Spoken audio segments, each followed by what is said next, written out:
E olha, o governo do estado publicou no último dia 29 de dezembro o edital de autorização governamental para a realização do concurso público para os cargos de delegado, guarda prisional, bombeiro e polícia militar. A gente divulgou aqui, né? E para falar sobre este e outros assuntos, eu recebo aqui no estúdio o secretário de Estado do Planejamento, Orçamento e Gestão, Rosman Pereira. Seja bem-vindo, secretário. Bom dia, Vinícius. Bom dia. Olha, eu sei que quando a gente fala de concurso, dá a entender de que o Estado está com uma projeção financeira que vai dar suporte para isso. O que a gente pode garantir até para esses que vão estar participando do concurso?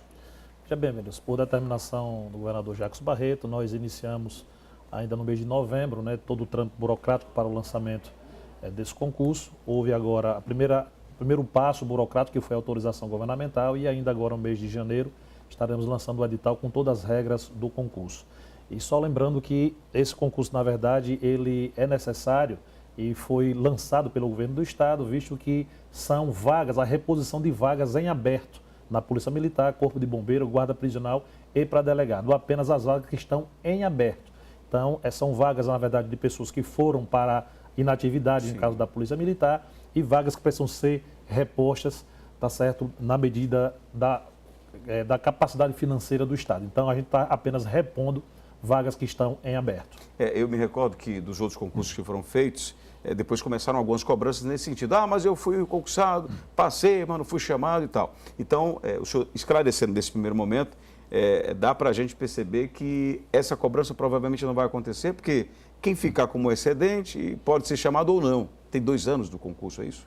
Exato. Então, a validade do prazo do concurso são 2 anos, prorrogável por mais 2 anos. O que às vezes acontece, caso está acontecendo com algumas categorias, é que, por exemplo, a Polícia Militar, nós abrimos 300 vagas para soldado da Polícia Militar. Certo. No entanto, quando a gente abre um número de vagas, 300 é o número de vagas que nós temos em aberto na Polícia Militar, no entanto, a gente classifica 4 vezes esse número de vagas. Então, dentro do concurso serão classificadas 1.200 pessoas.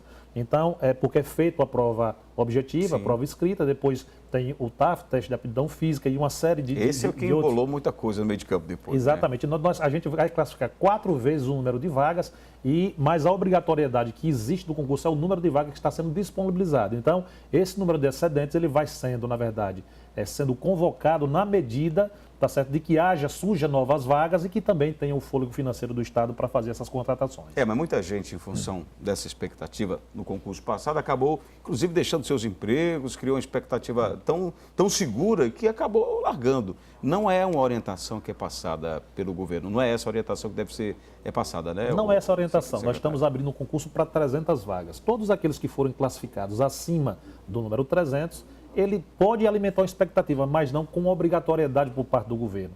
Essa contratação, ela acontece na medida da necessidade, e é claro que nós temos necessidade pela falta de policiais diante do grande número de pessoas que estão indo para a inatividade, mas tudo isso só pode ocorrer diante da situação financeira que o Estado tenha condição, efetivamente, de pagar esses salários. Agora, o que algumas categorias já começam a dizer bom, o Estado está fazendo concurso para algumas áreas e outras categorias estão naquela dificuldade gigante de poder negociar com o próprio governo as suas finanças. Como é que se explica? Não pode parecer um contraste?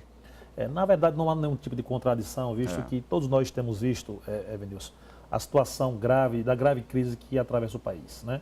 Eu tenho apenas 43 anos, mas historicamente, estudando, a gente vê que é a maior recessão já vivida pelo país, uma crise que afeta todos os países. Temos visto aí o exemplo do Rio Grande do Norte, que é um estado aqui do Nordeste. O Exército já chegou lá. O Exército nas ruas, mês de novembro, mês de dezembro, 13º salário sem receber dos servidores do Estado. E uma crise que tem se agravado a cada dia, porque as despesas de cada estado, ela não comporta, não cabe dentro da sua receita. E tudo isso com alguns pontos, né, na verdade específicos, como a questão do déficit da Previdência, que tem atingido a nação como um todo. Todos os estados têm passado por essas dificuldades, por vários motivos, mas especialmente por causa da recessão que nós vivemos no país desde 2014. Para 2018, aproveitando que a gente está falando de servidor, o Estado avalia a possibilidade, digamos, de fazer uma gracinha para eles, ou para poder chegar a tentar negociar, ou isso está descartado já de imediato? Vinícius, na verdade, sempre há uma luz no fim do túnel. A gente sempre na expectativa.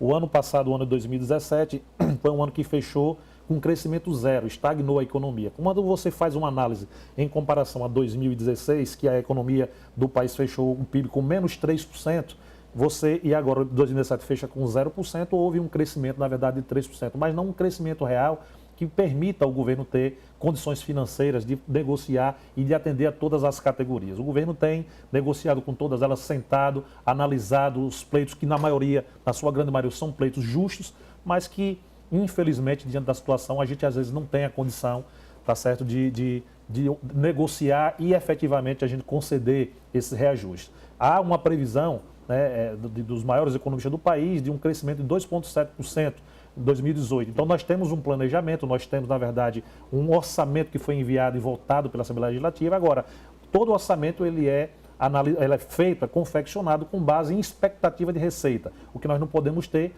são as frustrações constantes de receita, como tivemos, por exemplo, agora no mês de dezembro. Historicamente, Sergipe nunca houve uma queda de receita no mês de dezembro. Então, Sergipe teve uma frustração de 27 milhões de reais no mês de dezembro em relação a dezembro de 2016. Isso nunca ocorreu. Então, tudo isso, na verdade, acaba desequilibrando as finanças do Estado. Para a gente concluir, secretário, eu tenho 40 segundos exatamente para a sua resposta. O governo está com a expectativa aí do empréstimo, né, junto à Caixa Econômica, quase 600 milhões de reais, mas a política partidária, em função do que já disse o ministro Carlos Marum, está influenciando e muito. Condicionou, se o Estado não conseguiu, o governador conseguiu convencer os deputados a votarem na reforma da Previdência, o dinheiro não sai. Isso vai ser importante se for conseguido o dinheiro, em que proporção? Ou vai atrapalhar em muita coisa?